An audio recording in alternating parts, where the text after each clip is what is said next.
there, and welcome back to Mind, Body, Relationship, where we talk about the mind, the body, and the relationship. Hi, my name is Emerald Hill. I am the Executive Director of the Portside Art Relational Therapy Institute, and this is Dr. Laurie Ponsford Hill, who is the Clinical Director of the Counseling House. Hi, Laurie. How are you? Good. Hi, Emerald. How are you doing? I'm doing okay. That sounds good. What are we talking about today? Well, today we're going to be talking about something very interesting, and it's about relationship. Well, that's handy. Aha! So we have actually been watching a show, and that is a show that's happened over the 2019 season.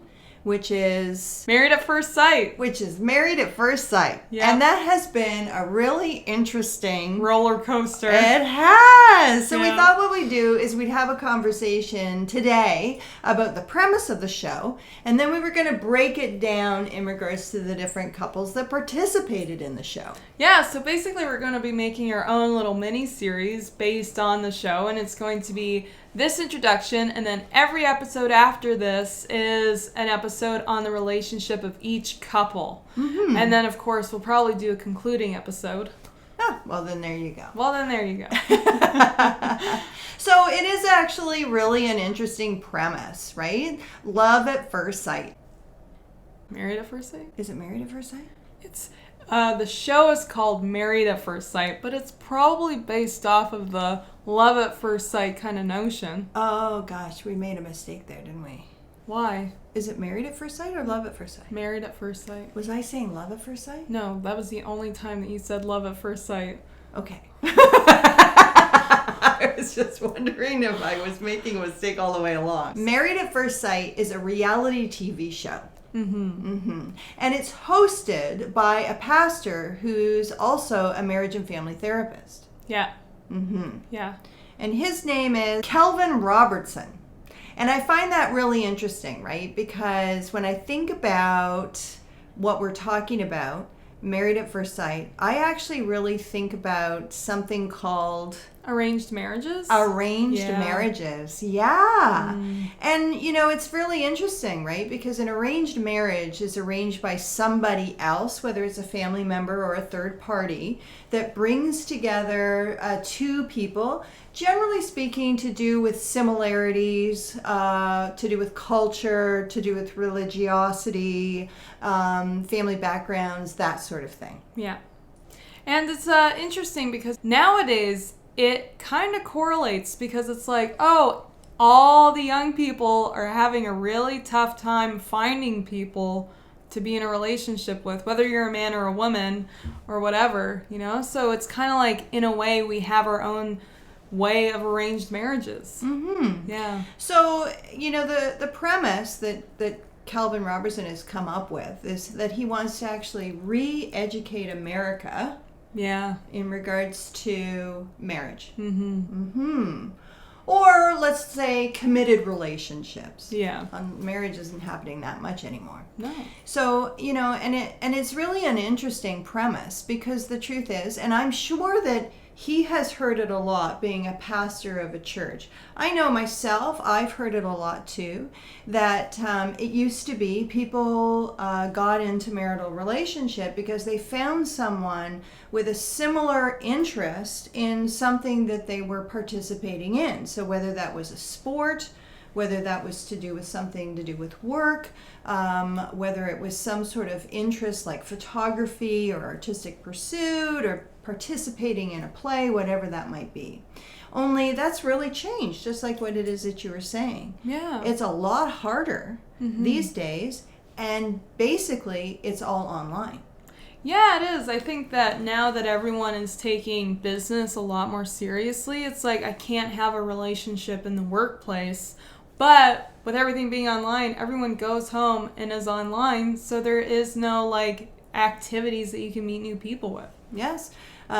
Really, right? The at first sight is seeing the photo, which you hope is real, and current, of somebody with their profile. Yeah. And the idea of a committed relationship is, generally speaking, not what people come across in regards to these online profiles. No, there's like specifically, profiles that people put on there that are either like, oh, I'm not looking for a committed relationship, hookups only, or there are literally sites dedicated to hookups only. Mm-hmm. Yeah. Exactly. Which is not a committed relationship or No. what we're thinking of as a marital relationship, No. right? No. So what I'm thinking is happening here is that Calvin Richardson has come up with an idea that when it is he brings two people together, Yeah. that they have the opportunity to get together at a huge emotional event, Yep. which is big. When you think about it, it's bold, it's beautiful, it's two people looking their best, right? On a wedding day, Yeah. right? With a lot of pressure, Oh, yeah. because everyone is watching, everyone across America is watching, Yep. right? So it's really big. And really, when you think about it, that's how it is that impact happens, For sure. right? Because something has to be impactful for us to add it to our knowledge base. And when you think about addiction, right? It's always about that first high. Yeah. And trying to get back to that first high. And when we meet someone, right, we think about, the first 3 seconds, that's an impression. Oh, yeah. And either we're going to have a good one or we're going to have a not so good one. Yeah. And if we have a good one, our brain always wants to get back to that initial good feeling. Yeah. So it totally makes sense how it is he set this up. It's actually very interesting because when you apply this to any romance ever, Moulin Rouge, when she comes down from the ceiling all in dressed up, all guzzied up and beautiful, big impact moment. Oh yeah. That movie that Lady Gaga was in, what was it? The Last Song or whatever, I think it was, when she came out and she was all in drag, but even though she wasn't I am Lady Gaga, it was a really big impact moment. So there is that kind of impression in the back of your mind, wow, I'm going to meet my first love walking slow motion down a balcony with a big gown on, like a Cinderella story. Gorgeous. Yes, exactly. Yeah. Yeah, so the premise makes sense. Yeah, in our minds it totally does. This should work. It should work. Well, and also the idea behind the show is that it's about building on relationship, right? Yeah. So that it's not like a special feeling between two people. Love, what is that? No, that it's something that over time gradually solidifies and increases, right? And that's actually the basis of the marital relationship. Right. Right? Not that it starts with a feeling. Interesting. Yeah. Now, there's two other people that are on the show as well. Dr. Vivian Coles, and she's a doctor of marriage and family therapy as well. And Pepper Schwartz, which is a sexologist, sociologist. Yeah. Yes, interesting. Uh, Yeah, and so what they do is they actually sit down together and they do basically the profiling yeah. of the participants. Which is so strange, Yeah. Yeah, so they come up with who is it based upon how they're describing themselves, what it is that they're looking for, would actually really be an ultimate match. So when I sat down and started thinking about this idea, what really came up for me was an old movie that I saw when I was a kid, which was Fiddler on the Roof. A movie I haven't seen, actually. Oh, interesting. Yeah. Yes.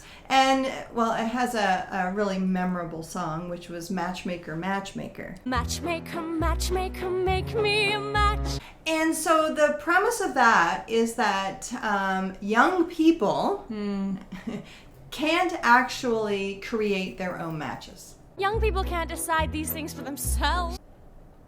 So they need a third party, which is actually really has a name, which is called a yenta. Oh, wow. And a yenta is the one that knows everyone. Oh, yes. And so, therefore, based upon that knowledge, creates the match. Right. Yeah.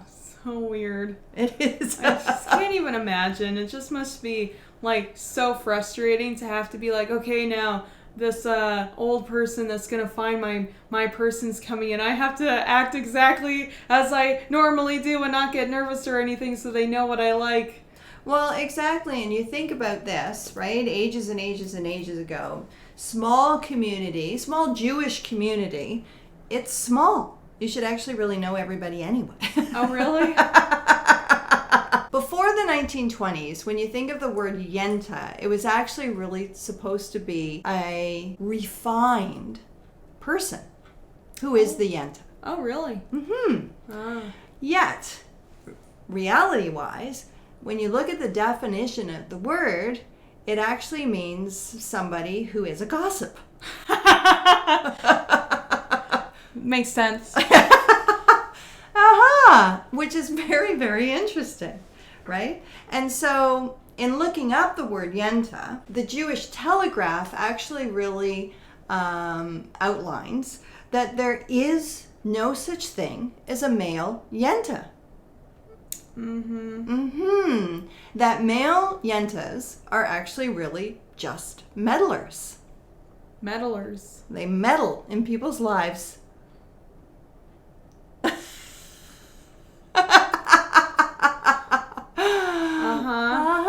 So interesting, right? So basically we have two female yentas and we have a male meddler. It's fine, I'm fine, it's fine. In essence, being matchmakers, and that's what it is that they're doing. Yeah. Which is just so difficult because even, like, no matter how much you fill out a profile, it's like, it's just so hard to be able to say, and this is how I react when I'm in a very stressful situation. And this is how I handle when other people react like this, and this in a stressful situation. And be able to match those up. Because that's what really, I find, what brings people together or forces them away. Because I really don't like when somebody shuts down on me or, you know, gets like disturbingly angry or whatever, but no one's going to put on their profile, oh yeah, when I get angry I punch a wall. You know? Oh yeah, when I get angry I don't talk for hours. And I just stare at the floor.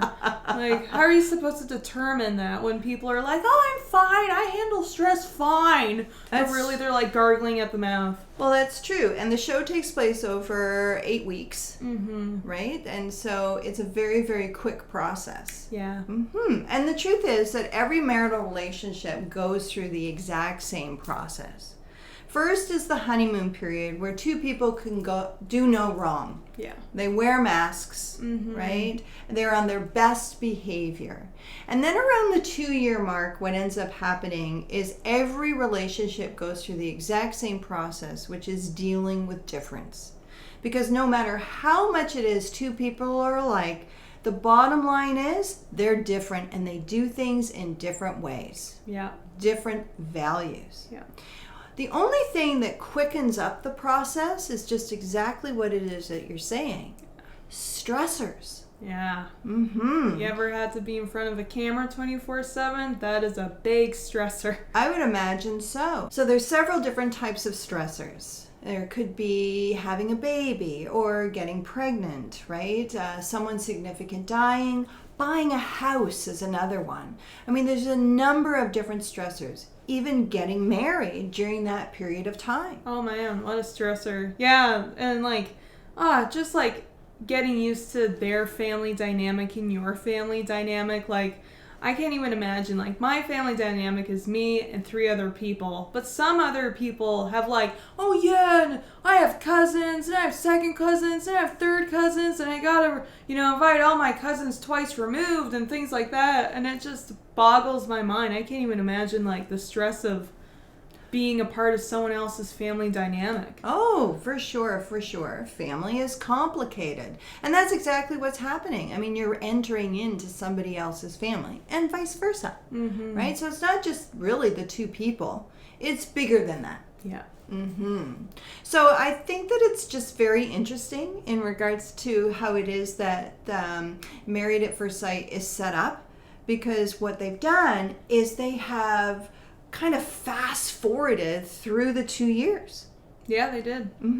They start off, even though it's an impactful, big bang moment. Yep. Right? The truth is they're actually really starting with the highest stress they could possibly start with. Yep. And you can see it as it is that the couples get to know one another and over the time in which this takes place. Yeah. Some of this series is going to be like hilarious, and others, I think, other parts of it is going to be like, I am deeply offended. But I think it's going to be really entertaining, and I'm really excited to hear about your opinion on these relationships, and honestly, your opinion on how these counselors handle these relationships. Oh, yes. It is quite interesting. Yeah. Yeah. So basically what we're going to do is we're going to sit back, we're going to have a look at all of these different couples and how it is. Bottom lining it, they manage the stress. Yeah. So stay tuned. Hopefully we'll get those episodes up right quick because I'm very excited to film them. Please give this video a like, subscribe, stay subscribed, turn on the bell icon, and hopefully we will see you around. Bye for now. Bye for now.